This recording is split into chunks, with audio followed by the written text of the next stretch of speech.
Welcome to Ecoville and to our very first episode for 2022. I'm your host, Nosigelelo Kwaka, and thank you for joining us. I hope you guys enjoyed the festive season, and I'd like to wish you guys a prosperous year ahead.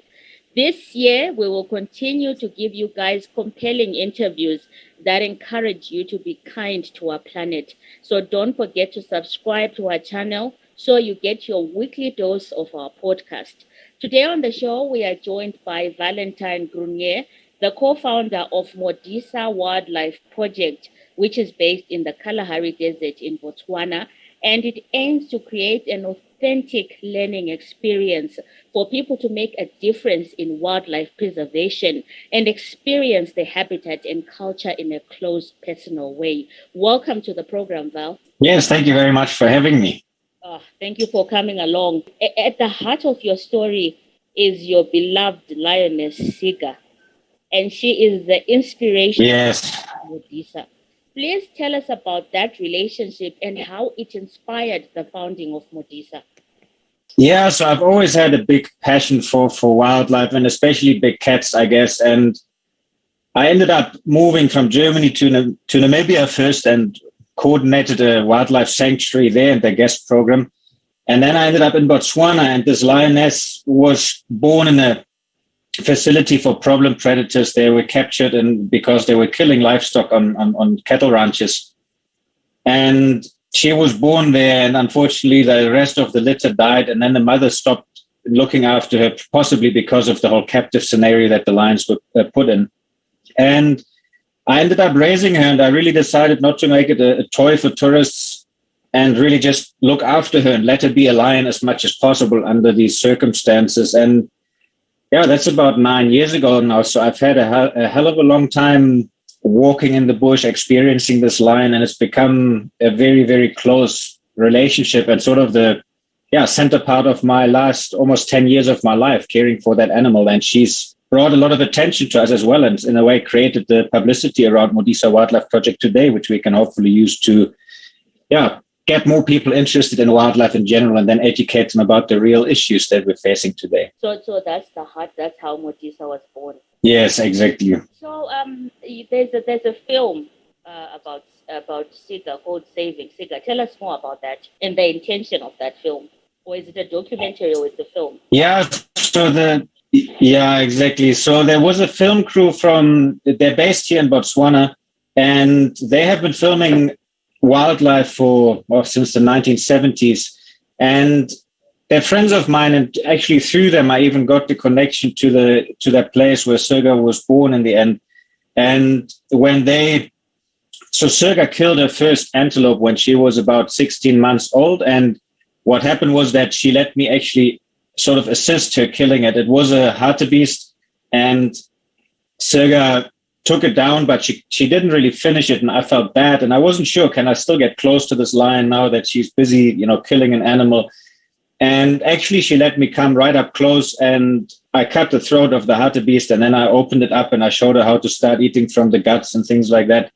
And when the cameraman heard about that, he said, this is so special, he needs to come, because he never believed that was possible with a lion and a human. So they started making this documentary, which ended up being on Netflix and on Amazon Prime and quite a few other channels as well. And it's been the intent of that whole story was to actually highlight the issues that we're having with predators predating livestock, the problems that we have in the Kalahari, because we have a decreasing amount of habitat or of prey animals for our lions, and we have an increasing amount of cattle, and therefore a very much increasing conflict with lions predating on those cows. And I think that, we try to use Sergo's story to highlight that issue. Which year was the documentary filmed? They filmed over 3 years, and I think it started, let me think quickly. Sergo was born in 2012. It would have been 2014 or 2013. And then they were actually on and off filming for about 3 years because they tried to make sure that we actually get footage of Sergo killing and hunting. So they followed her for quite a long time, with times off in between, but then they would spend a lot of time with us again. So it was a 3-year project to film it. Yeah, quite a long time. It is. So in the time you're saying you were highlighting the threat to wildlife habitat in the Kalahari. So from the time the documentary was released up to now, have you been able to come to an understanding where human livestock and wild animals can cohabitate in a space together? Yes, it's a good question. We all know that lions and predators and things like that, they do predate and they need food. And obviously, if we move into an area, especially in Africa, people know very well about farming and that we require grazing grounds for our animals. So the moment we, live with and off livestock, we are creating a place where it's very difficult to coexist with a predator, because even if we would have the prey around, it would just mean there's less grass for our goats, sheep, and cattle. And so I think that the main goal needs to be to actually start living off wildlife again, which is something that we're trying to showcase in a way. We're on a game ranch here. I have to manage our stock, so we sell some meat. We produce meat for ourselves. And I think that the best way to coexist is to actually utilize our wildlife, which is so plentiful in Africa, and not just look at it and take a picture from a distance, because we are people and we are increasing in our countries as well. And African people would like to increase, especially in Botswana, for example, in numbers. We have a very low population. And the question is, how are we going to do that? Because we will be encroaching into some of these habitats. And I think the key solution is here to start living off these wild areas, because our antelope are adapted to lions and leopards and cheetahs being around. It doesn't mean they disappear. But if we put goats and sheep and cattle there, then basically we will create an area which is fairly difficult to coexist with predators. So how is Modisa contributing to wildlife conservation in Botswana? Yeah, also a great question. So we actually have moved from the location where Sergo originally came from, and we're now based right in the sort of southwestern part of Botswana, next to the Kalahari Transfrontier Park. And for the last years, we've been establishing our camp new. So I've just been working very hard to get everything off the ground and going a little bit. And COVID obviously has set us back quite a lot, because usually we run a commercial guest program to earn an income, which wasn't possible. And the years before COVID, we were rebuilding. So right now we are basically finishing up all the construction. And what we're doing here is that we've teamed up with professors from the University of Texas, which are intending to open up a permanent research base here that we want to run in collaboration with international students as well as local students, so that we get the people or the students from Botswana the opportunity to connect with, students from America and form connections in that way. And one thing that we intend to start in August this year is to bring kids in from the schools for about 2 weeks at a time, quite large groups. It'll be the secondary graduates to come and have like a boot camp, which is also supported by the Botswana government, actually. And we're hoping to have the first time that we can support this off the ground in August, and basically just give children the opportunity to learn about wildlife, because many of the rural villages don't even have the opportunity to ever go into the parks and see our animals or learn anything about it. So they're just living with their livestock. And I think especially Sergo is always a big attraction. So it makes the kids interested in coming out and actually talking to me. And this way, with me and my staff, we can try to educate them and show them more about nature and wildlife conservation, and also the opportunities that are there as a career for the future. So are you only focused on saving big cats, or it's just all animals in general? No, it's all animals in general, or actually what we would want to call, saving the habitat that we have, because another issue with our farming areas in Africa, especially around the villages, is often the overgrazing, that the grasses are disappearing, especially here in the Kalahari, where it's very arid and dry and we don't have that much vegetation, but wildlife is actually very well adapted to this. So the idea is to show and educate people about how important it is to actually sustain this habitat that is out here, and including all wildlife. And animals like Sergo, we've given her a good life, but saving one lion alone is not going to change much for our lion populations in Africa. So the idea is that, we have Sergo, we're giving her a good life, and there's a few other animals sometimes that we raise which end up staying with us, but most of them are free. It's only Sergo. Well, she's also free in a large area, but that area is still fenced because she would be a threat to other humans. So we try to use those animals to, it attracts a lot of people and it brings publicity and it gets us onto television. And that way we're able to probably reach a lot more people than without those animals. But the message that we're trying to bring across and what we're trying to teach the communities is really about the whole habitat and all the animals, that the whole way that it functions together and how to actually benefit from it. You actually spoke about something very interesting, because for me, the essence of wild animals is the need for them to roam free and be free. So after these animals come to your sanctuary, do you ever release them back into the wild? Yes, so generally, if we get animals that end up being hand-reared here because they're orphaned or anything like that, all of them get released back into the wild, and all of them so far have joined up. Usually, as they get sexually mature, they will end up just joining their wild herds and their relatives. So we've raised quite a few elands and ostriches and other wildebeest. We have a wildebeest sitting here in the garden at the moment, a baby that is being raised. But all of them usually get relocated or just released here in our own area. So they grow up at home, but we don't keep them in an enclosure. It's only Sergo that is obviously a special case because she would be a danger to people and to livestock, because a tame lion is something that, obviously not everybody would handle and would be a big threat because she has lost her fear of people. As an environmentalist and a person who's very enthusiastic about wildlife conservation, I want to ask, what is the biggest threat to wildlife? I think the biggest threat today to wildlife is really the loss of habitat and also the fragmentation of their habitat, because I can mostly speak for the Kalahari, but it's a very similar scenario in most other areas. But if we're looking at these areas here, our wildlife requires huge areas to migrate and to move along with. And this is what sustained their high numbers in the past. For example, if we're looking into the Masai Mara Serengeti ecosystem with the big wildebeest migration, it's possible because they can move to where they can find water, and as the rains return, there's other areas that they can utilize, and being able to migrate these distances and utilize the vegetation temporarily in different places enables them to be so many. And today, the fragmentation of these habitats, especially in the Kalahari, through farming, villages, tar roads, and fences and things like that, has actually deleted or diminished our herbivore populations to quite a large extent.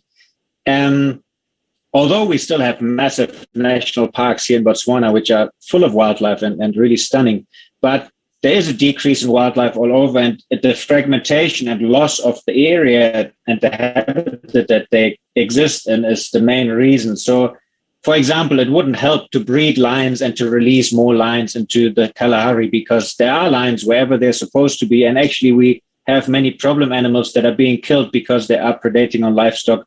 So there's just not enough space left for lions, as in they don't have enough food anymore today.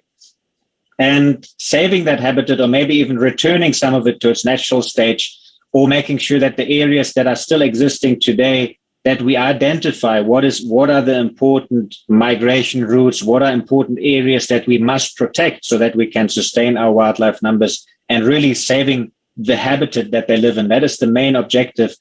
And also that is why just saying we only want to save lions is not really going to help, because the lion is sitting right on top of our food chain. And without the whole pyramid underneath, starting from the vegetation and the animals that live off the vegetation, and then the lion that lives off those animals, there's no point trying to save the lion. So we need to make sure that the habitat remains intact and maybe even gets returned to some of a better idea that we now understand of what it used to be in the past. So I understand the importance of looking after the habitat so that wildlife can thrive. But there's also something else that I feel is a threat to wildlife as well. How can we solve human and animal conflict? Yeah, it's a very good question. All over our wildlife areas in Africa, we have issues with the predators predating on livestock, but also people poaching wild animals. And sometimes it's just for subsistence, people trying to get food.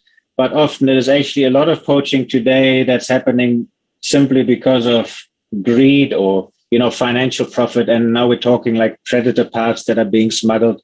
for sale in the overseas markets, and especially rhino, which is one massive issue with poaching, that they're just being deleted. So I think there's two things to this. That's just my personal opinion, obviously, but I believe that one big thing is that the local population in Africa often is somewhat excluded from the wildlife and the benefits from it. And there needs to be a lot more education about wildlife, and also passion for wildlife that needs to be created, which is why I think it's so important to bring the small children to appreciate our nature and wildlife, and maybe get them excited about the idea to actually, live with it. And the other thing is that, aside from the emotional part, that people must learn to appreciate it again, and also just understand, because the people in the villages around here, if I speak to them and I explain to them and say, you are the last people on this earth that have these areas. You have a treasure here that the whole world cherishes. And you guys are going around poaching our lions and selling them across the border to South Africa so that some, Asian people can utilize the teeth and the skin for some weird medical or beliefs or whatever they have. But it's your animals. You are taking the last thing. You're the only ones who have this nature. So I think if we can create a better understanding of that, people will become a lot more enthusiastic about saving their wildlife and their nature reserves. But also, people have to benefit truly from these wildlife areas. And that's why I think just looking at it from the outside is not the right thing. We need to start learning how to utilize our wildlife in a good way without destroying any of the areas. And I mean by that, instead of only living off beef and goat and sheep, game meat is fantastic meat, and we don't have to graze our domestic animals in these areas if we would be able to live off the game animals. So the benefit needs to be truly there. And I think it's a part of having to find ways so that people can financially benefit and improve their livelihoods because of the wildlife areas. And at the same time, also, first, they need to want that, which means we need to somehow get this passion for wild animals into the communities that don't have it today. And you've been living in the Kalahari, I think, now for over 10 years, right? Yes. For the last decade, how do you think climate change has affected wildlife? In the Kalahari, I think what climate change is doing is that we're getting much more extreme weather patterns. And quite honestly, over the last years, I have to say that it's not been a bad thing, because we had very heavy rains, which the vegetation was growing beautifully. But I think the fear is, through climate change, or the potential is that with these extreme weather patterns, we will probably also run into much more extreme droughts. And that will really be the main issue which we will be facing in the next few years. So it is an issue, but at the moment for this ecosystem here, it's not too bad yet. We are just scared that with these extremes, that the droughts that are probably going to come are going to be even more severe. And because we're a semi-desert already, it's going to be quite a big issue if we get worse droughts than they used to be in the past. But at the moment, the Kalahari has not suffered too much from impact of climate change yet. There's a volunteer program that you run at Modisa. Can you tell us about that program? Yeah, so basically it's our guest program. So we don't allow the normal tourism thing where people come for just a night or two and take some pictures and then they leave. So all the international guests that come to us, they stay for a minimum of 14 days, but probably an average of about 1 month to 6 weeks. And so the whole guest program is set up to be a bit of an educational experience. So the idea is to just teach people about wildlife. So not just here, the local communities, but also our guests, so that all the guests that arrive here, when they leave, they will have a full understanding of the Kalahari ecosystem, the wildlife here, and what nature conservation really means in our area here in southwestern Botswana. And so that is our type of guest program. So the people basically aside, we do a few drives and walks and the normal tourism things where they take photographs, but also they get to join a little bit and see what it really means to look after our area here. We have our fences that need to be maintained. We have to look after our fire breaks. and all the work that comes along with it, including doing game counts and looking at the numbers of the animals and vegetation surveys. And then through the research camp that we're opening here, there will be quite a few ongoing research projects where all the guests are also participating in the field work, as in like collecting or measuring vegetation and doing tracking surveys and things like that. So it's a bit of I would call it like an interactive guest experience and more like a learning experience for anybody. So nobody comes here and just leaves again and, just to have fun and see the animals. Everybody that comes to us really leaves after a few weeks having learned quite a bit about our ecosystem. Now, lastly, the name Modisa means guardian. Do you think Yes, correct. Successful in being a guardian of wildlife in the Kalahari? I think so far we've done, on our small scale. Obviously, the Kalahari is so big, but I think in our area and with the people that know us around here, they definitely see us in that role that we are a guardian for our area and also for the Kalahari in general. And I'm still pretty young, and I hope I have a very long career ahead of me in Botswana. And I hope to get much more deeply involved in the protection, not only of our own area and the surroundings, but also the large parks, maybe collaborate with our government a lot more. And we have a great connection. Our wildlife department is a very great department here. So there's a lot of science projects that we can collaborate on and wildlife surveys in these areas. So I think there's still a very long way to go and a lot of potential to do so much more good in this ecosystem and really make actually quite a positive change. Well, thank you so much, Val, for joining us. And I've learned so much from this conversation. I've learned that it's important to maintain habitats, to make sure that we look after the habitats that the wildlife actually lives in so that they can thrive.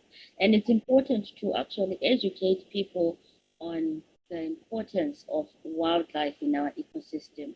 So thank you, Val, for joining us. No, thank you very much. It's an absolute pleasure. And thank you to all our listeners. And please don't forget to subscribe to this channel so you can get your weekly dose of your favorite environmental podcast. Thank you to all our listeners. Don't forget to follow, like, subscribe to our social media channels. Our handle is EcoVW on all platforms. Thank you for joining us. Please make a date and join us next week for another episode. I'm your host, Nosigele Lokwaka.